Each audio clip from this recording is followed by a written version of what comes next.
So you got your home under contract. Congratulations, you're about to be a new homeowner. First step in the process is the inspection process. I'm going to share with you today the 3 costly mistakes that you can make as a home buyer. This is the first step of a 2-part series. The second part, I'm going to focus in on the seller mistakes, but for now, this first video is all about the 3 costly mistakes you can make as a home buyer when it comes to the home inspection process. Hi, Kevin Yoder, team leader of Yoder Real Estate, bringing to you valuable information about all things real estate and living and working in the Grand Rapids, Michigan area that you cannot find anywhere else.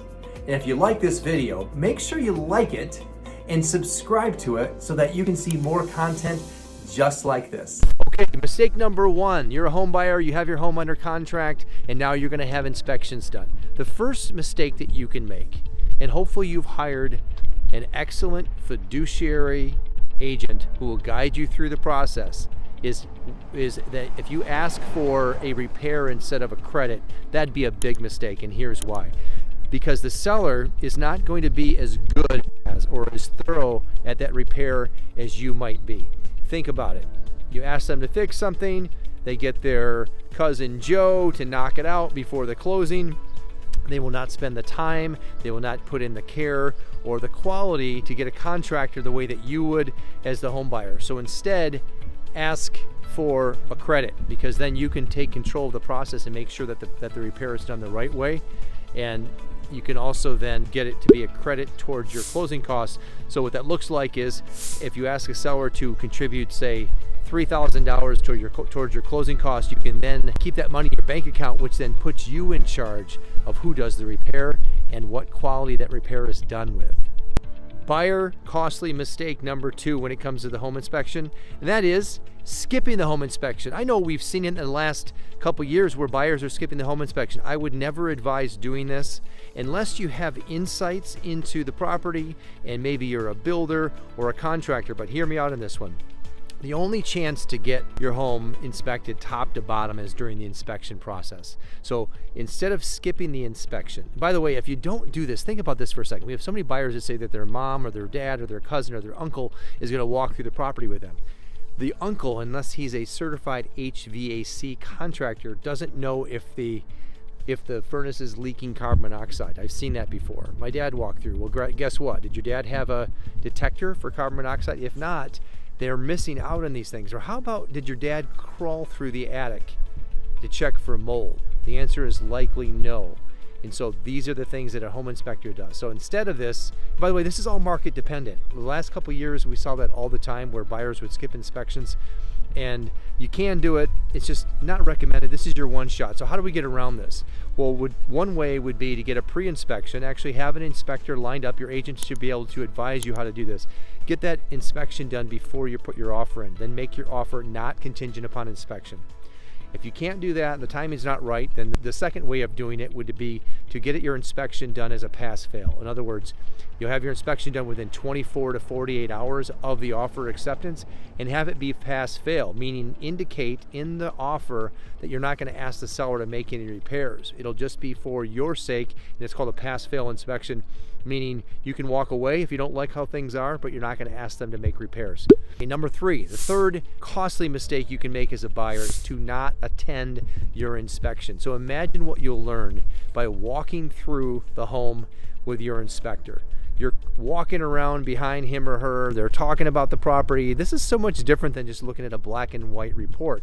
The report is one thing, but they're saying so much during the inspection process that you can pick up on. Remember, going back to number 1, how many chances do you get to actually see your home from top to bottom and have a professional inspector talk to you about your property? One shot. You're likely not going to do it later on. So attend your inspection, learn as much as you can, ask all the questions that you want to ask, because you're likely not going to get another chance to do that. Okay, I promised you 3, but I'm going to do 3.5 because this one really makes or breaks a sale. The third one, the 3.5 costly mistakes you can make as a buyer, is to overreact to what you find. There are 3 types of repairs. When I'm training agents, new agents in real estate, I say there's 3 types of repairs to let your buyers know about. And here they are. There's one which is Mickey Mouse repairs. Mickey Mouse repairs would fall in the category of doorknobs. These little things like that, like a loose doorknob. Number 2 would be, I call them this should work. And that's called like stuff like the toilet stoppers, or these things should work. They're not like dangerous or hazardous. They really should just work. And the third one would be health and safety. Health, safety, and costly items. So health, safety, and costly is the third category. Think of things like electric issues, or fire hazards, or leaky roofs. These are costly and or health and safety. So when you're asking for repairs or credit, you want to have focus on health and safety and cost issues first, then work on the should work items next, and never ask for the Mickey Mouse items. The reason why is because this is not a new home. Unless you're buying new construction where you actually have a punch list of things that should have been done by the builder, don't ask them to take care of the Mickey Mouse items. You're not buying a new property. And the other thing is, why not overreact when it comes to the inspection report? Because there's usually nothing that cannot be repaired. The most expensive items in a home are the furnace, the roof, the air conditioning, and the foundation. That last one, the foundation, is the only one that we would find that would be so costly, it'd be cost prohibitive most of the time to move forward with the sale unless the seller is willing to remedy the entire thing. And then lastly, I say don't throw the baby out with the bathwater. Don't make a mountain out of a molehill. No home is perfect. The question to ask yourself is the following: is this thing that I'm overreacting about, getting ready to walk away from the sale about, is this something I'm going to find at the next house that I find? Let me see if I can give you an example.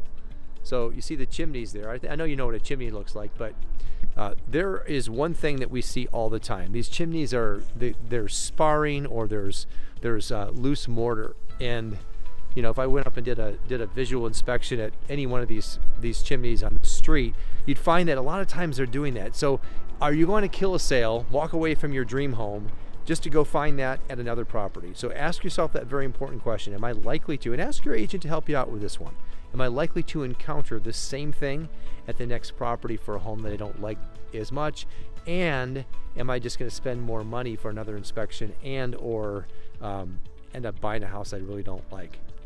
Hopefully you found this list valuable. Stay tuned for part 2 of the most costly mistakes you can make as a home seller when it comes to the home inspection process.